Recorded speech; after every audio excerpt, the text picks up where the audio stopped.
बिल्कुल। लंबे समय देश की 78, 69, 79 साल की प्रवास में भारतीय जनता पार्टी संघर्ष से ऊपर उठ के हमारी जमानत जब्त होती थी। 84 में हमारी 2 सीट हुई। बिल्कुल। आज हमने पिछले लगातार 3 बार से एनडीए के नेतृत्व में शासन की सेवा के अवसर हमको मिला है। ये प्रजातंत्र की तकाजा है, जिसे कहीं हारे कहीं जीते कहीं चूक, ऐसे नहीं सोचते हैं। देश इस बार मैंडेट अच्छा दिया है, वो केरला की हो, तमिलनाडु की हो, पंडिचेरी की हो, बंगाल की हो या असम की हो, ठीक है। देश आगे बढ़ने की मैंडेट दिया है। ये हमारी संतुष्टि की बात। और उम्मीद यही कि लोगों की जो उम्मीदें हैं उस पर पूरी तरह से खरी उतरी सरकार। धर्मेंद्र प्रधान जी, बहुत धन्यवाद हमारे साथ जुड़ने के लिए, आज के इस महत्वपूर्ण विषय पर बातचीत करने के लिए। केंद्रीय मंत्री धर्मेंद्र प्रधान को आप सुन रहे थे। प्रचंड जनादेश पश्चिम बंगाल में मिलने के बाद बीजेपी का जोश आई है। इन सबके बीच बड़ी खबर आपको देते चले।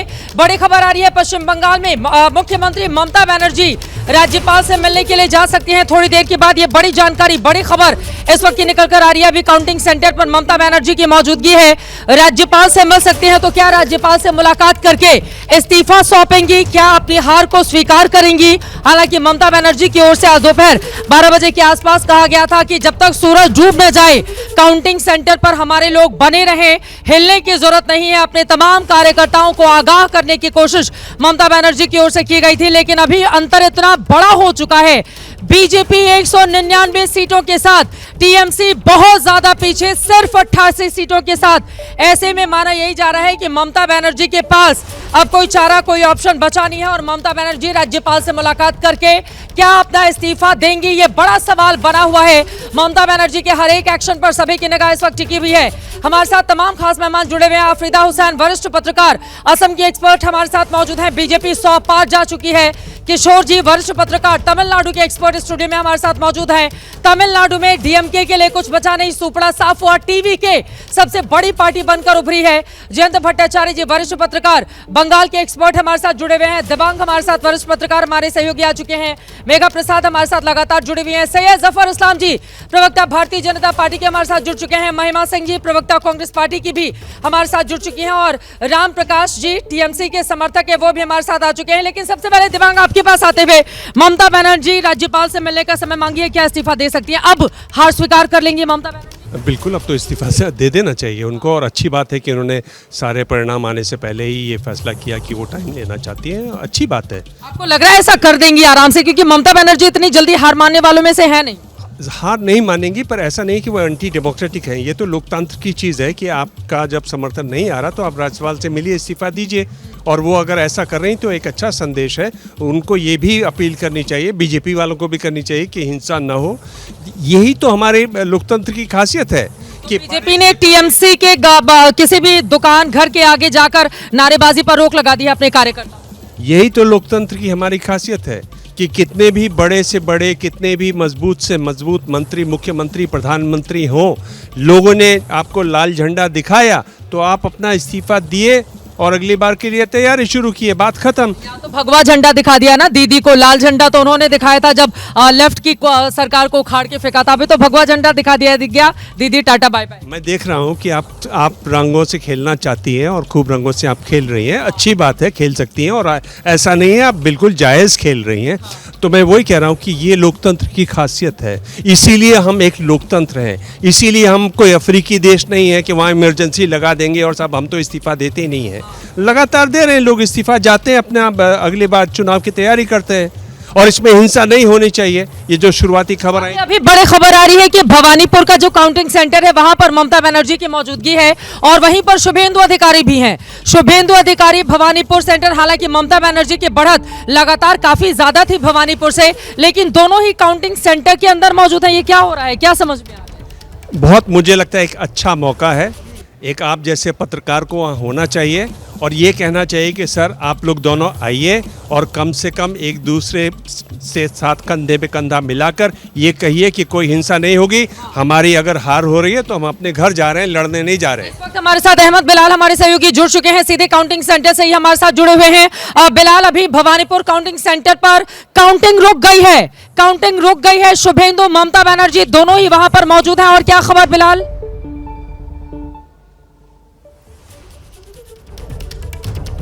तकरीबन सवा घंटे 1.5 घंटे से भवानीपुर काउंटिंग सेंटर पर जो मतगणना का जो काम है वो रुका हुआ है और इस वक्त पश्चिम बंगाल के मुख्यमंत्री ममता बनर्जी और साथ ही में जो नेता प्रतिपक्ष हैं विधानसभा में शुभेंदु अधिकारी, वो दोनों ही भवानीपुर काउंटिंग सेंटर के अंदर मौजूद हैं और तकरीबन आधे घंटे से ज्यादा का वक्त गुजर चुका है जब मुख्यमंत्री ममता बनर्जी जो है वो यहाँ पर पहुंची थी और तकरीबन 45 मिनट से ज्यादा का वक्त गुजर चुका है जब शुभेंदु अधिकारी जो है वो यहाँ पर पहुंचे थे। इससे पहले सुबह में भी शुभेंदु अधिकारी जो है वो यहाँ पर पहुंचे थे, लेकिन बड़ी खबर यह है कि तकरीबन 1.5 घंटे का वक्त जो है वो गुजर चुका है। काउंटिंग का काम जो है वो अभी रुका हुआ है। हालांकि अभी तक चुनाव आयोग की तरफ से इस बात की पुष्टि नहीं की गई है कि आखिर वो क्या वजह है जिसकी वजह से मतगणना का काम रुका हुआ है। हालांकि जब ममता बनर्जी यहाँ पर पहुंची थी तो पोलिंग एजेंट्स को लेकर के कुछ विवाद जो है वो उनका जरूर हुआ था। इसके अलावा जो सीएपीएफ के जो जवान हैं, जो जवानों की जो तैनाती यहाँ पर की गई है, आपको वो भी दिखा देते हैं, उसको लेकर के भी यहाँ पर बातचीत जो है वो हुई थी। तो अभी किस कारण की किस एग्जैक्ट वजह से चुनाव आयोग ने अभी ये साफ नहीं किया, लेकिन आपको बता दें कि तकरीबन 12 राउंड की काउंटिंग जो है वो पूरी हो चुकी है और 7,000 से कुछ ज्यादा वोटों की लीड जो है वो ममता बनर्जी बनाई है। लेकिन आपको बता दें कि अभी भी 8 राउंड की जो काउंटिंग है वो होनी बाकी है। और मैं कुछ देर पहले बीजेपी के जो समर्थक हैं, मैं आपको तस्वीरें दिखा रहा हूं, मेरे कैमरा पर्सन राजेंद्र से मैं कहूंगा कि यहां से तकरीबन 100 मीटर की दूरी पर आप देख सकते हैं कि बड़ी संख्या में जो बीजेपी के समर्थक हैं वो यहां पर मौजूद हैं और उनका ये बात समझ से परे है। भवानीपुर की यही सीट है जहां से शुभेंदु अधिकारी ममता बनर्जी आमने सामने है। भवानीपुर के ही काउंटिंग सेंटर पर ममता बनर्जी जाकर 4 घंटे गुजारती है वहां पर जब बवाल होता है तो, और अगर काउंटिंग के दिन वहां पर 1.5 घंटे से काउंटिंग रुकी हुई है, चुनाव आयोग क्या बता रहा है 1.5 घंटे से काउंटिंग क्यों रोकी गई है वहां पर? बिलाल,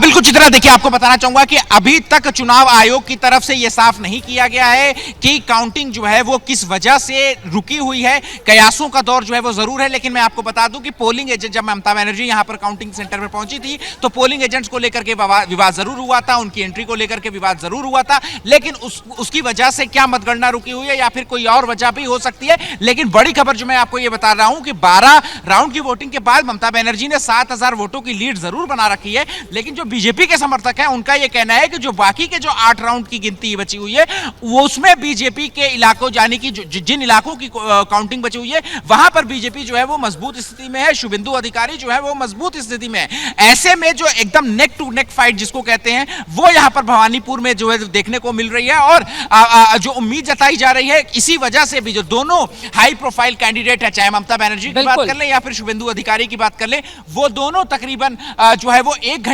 घंटे से ही दोनों जो है वो काउंटिंग सेंटर में है। यानी कि अब सिर्फ राजनीति की लड़ाई नहीं बल्कि आमने सामने भी ये दोनों लोग जो है वो इस काउंटिंग सेंटर के अंदर जो है वो मौजूद है। चित्रा, इस समय दिमागी खबर दे रहे हैं ममता बनर्जी अभी 5,000 से ज्यादा वोटों से आगे चल रही है। जी हाँ, 5,349 वोटों से आगे है और 13 राउंड, और ये चुनाव आयोग की जो वेबसाइट है वो बता रही है कि 13 राउंड की पोलिंग वहाँ काउंटिंग वहाँ हो चुकी है। 13 राउंड की काउंटिंग हो चुकी है। 5,000 से ज्यादा वोटों से अभी ममता बनर्जी आगे चल रही हैं, लेकिन 1.5 घंटे से काउंटिंग रुकी हुई है। यह चिंता का विषय हो सकता है। भवानीपुर से ममता बनर्जी आगे चल रही हैं, लेकिन शुभेंदु अधिकारी भी मानने को तैयार नहीं। पिछली बार नंदीग्राम से दीदी को जिस तरह से हराया था, भवानीपुर में भी ये मान के बैठे हुए हैं शुभेंदु अधिकारी की दीदी यहां से हार जाएंगी। शुभेंदु ममता दोनों ही काउंटिंग सेंटर के भीतर मौजूद है करीब 1.5 घंटे से। तो अहमद बिलाल, क्या यह माना जा सकता है कि जब तक काउंटिंग दोबारा शुरू नहीं होगी ममता बनर्जी फिर राज्यपाल से मुलाकात करने बाद में ही जाएंगी? क्योंकि खबर आ रही थी कि 4:30 बजे के बाद वो राज्यपाल से मिलने जा सकती हैं। बिलाल, बिल्कुल चित्रा, देखिए आपको बताना चाहूंगा जब तक काउंटिंग खत्म नहीं हो जाती है ऐसा लगता है कि दोनों ही, चाहे शुभेंदु अधिकारी हो या फिर ममता बनर्जी हो, वो इस काउंटिंग सेंटर से जो है वो नहीं जाने वाले हैं, क्योंकि हार और जीत का जो फासला है वो बेहद कम रहने वाला है।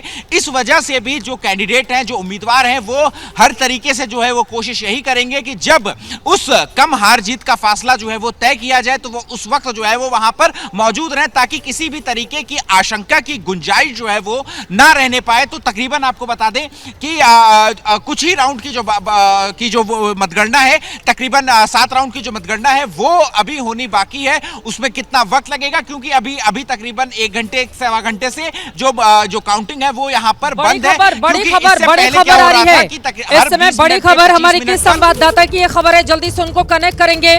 खबर आ रही है ममता बनर्जी राजभवन पहुंचेंगी। बड़ी जानकारी ये है, राजभवन पहुंचेंगी ममता बनर्जी।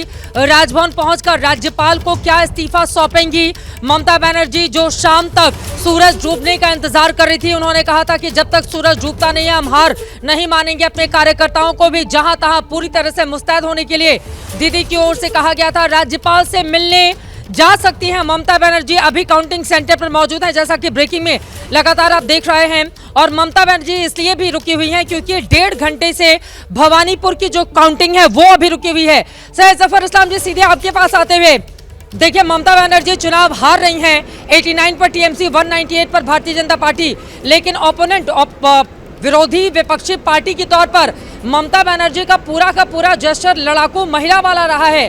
वो हार इतनी आसानी से मानती नहीं है जफर इस्लाम साहब, और इसी वजह से काउंटिंग सेंटर पर उनकी मौजूदगी है भवानीपुर में। चित्रा जी, आज कौन सा दिन है, कितना तारीख है? 4 मई है, सोमवार याद है का ना? दिन। 4 मई जी हाँ, 4 मई को ममता दीदी गई, ऐसा हम लोगों ने पहले बोला था कि नहीं? बोला था ना? बोला था। तो आज वो जा रही है अपना इस्तीफा देने के लिए, इसलिए कि आज 4 मई है और शाम से पहले ही कहा था कि देंगी इस्तीफा।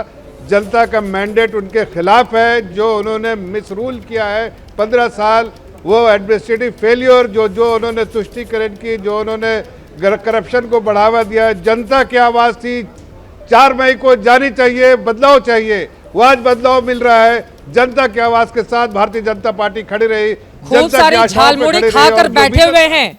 आपका जो जोश है वो बिल्कुल मतलब पूछो मत। आज तो जफर इस्लाम साहब लग रहा है खूब सारी झालमुड़ी खाने के बाद बैठे हुए हैं ललकारने के लिए ममता बनर्जी को।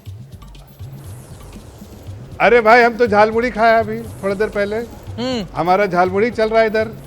थोड़ा रसगुल्ला भी खा रहा हूँ, ऐसा नहीं रसगुल्ला भी खा रहा हूँ। लेकिन हकीकत यह है कि ममता बनर्जी आज सुबह तक जो बड़ी बड़ी बातें कर रही थी, उनके सारे नेता जो हैं, नेतागण सब बड़ी बड़ी बातें कर रहे थे, लेकिन हकीकत ये थी कि उनको भी मालूम था कि वो शाम तक उनको पराजय मिलेगी। उनको पूरा पता था पहले राउंड में ही, जो आदरणीय गृह मंत्री जी ने कहा था कि 110 के आसपास। देखिए अभी आप दिखा रहे थे आपके चैनल पे, एक पहले ही राउंड में